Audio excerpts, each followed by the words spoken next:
Jair Bolsonaro não atendeu ao pedido do ministro da Justiça e Segurança Pública, Sérgio Moro, e sancionou a lei do pacote anticrime sem vetar a criação do juiz de garantias, incluída pela Câmara dos Deputados. Agora está nas mãos do ministro Luiz Fux, que assume a presidência do Supremo Tribunal Federal em 20 de janeiro, manter essa figura na lei. Ao menos 6 dos 11 ministros do STF já deram declarações favoráveis à regra que instituiu o juiz de garantias. O presidente da Corte, Dias Toffoli, elogiou a norma na última sexta-feira, quando disse que se tratava de um avanço civilizatório no combate à criminalidade. Para especialistas, o juiz de garantias é o caminho para tornar imparcial os processos criminais no Brasil. A reportagem é de André Gianocari. O juiz de garantias está no pacote anticrime, projeto de lei assinado pelo ministro da Justiça, Sérgio Moro, e sancionado por Jair Bolsonaro no fim do ano passado.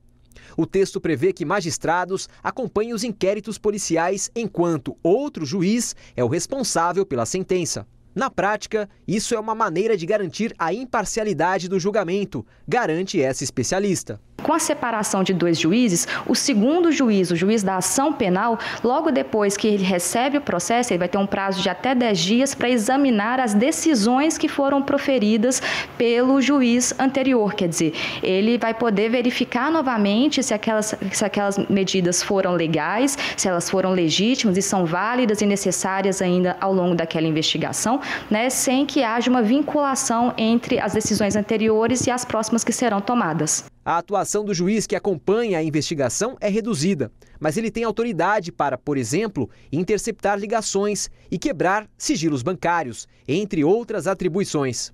Com a nova regra do juiz das garantias, vai ser necessário um juiz para tomar conta do inquérito policial, decidindo as questões sobre prisão preventiva ou temporária, outras medidas cautelares que sejam de natureza probatória, como um pedido de interceptação telefônica, uma quebra de sigilo bancário ou fiscal, né, até todo o procedimento do inquérito policial e depois, se oferecida a denúncia, um outro juiz, que é o juiz da ação penal, que vai examinar as questões até a sentença. O sistema não é novo em São Paulo, lembra o juiz André Bezerra.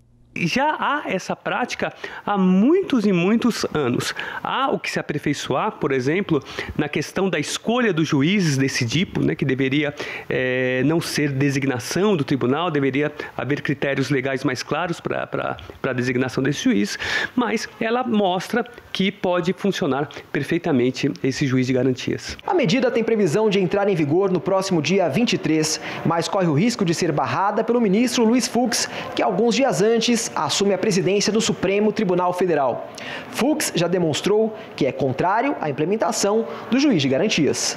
Ele considera a proposta inviável e pode aceitar 2 ações de inconstitucionalidade movidas por partidos políticos e associações de juristas.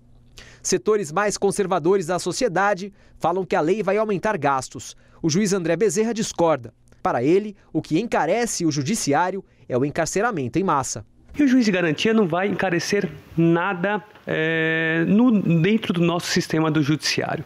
Na verdade, você pode fazer uso, pode e deve fazer uso de toda a estrutura do judiciário, dos juízes que já atuam no âmbito criminal, para dividir funções. Ou seja, de um lado, um juiz que atua na fase digamos assim, pré-denúncia, né, antes do promotor de justiça denunciar alguém, naquela fase de investigação, e o juiz que vai atuar após a denúncia, quando alguma pessoa for efetivamente processada no âmbito criminal. Com a nova lei aprovada, no âmbito do processo criminal, qualquer pessoa terá esse direito.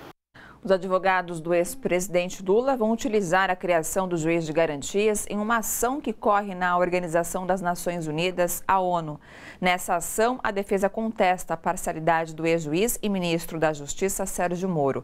Segundo os advogados, ao sancionar a medida no interior do pacote anticrime, o presidente Jair Bolsonaro reconheceu que o Brasil está em falta com os tratados internacionais. A informação é do jornal Folha de São Paulo. Gente, bora fortalecer a TVT? É só clicar em inscrever-se e depois clicar no sininho. Pronto! Assim que pintar notícia nova, você fica sabendo no ato.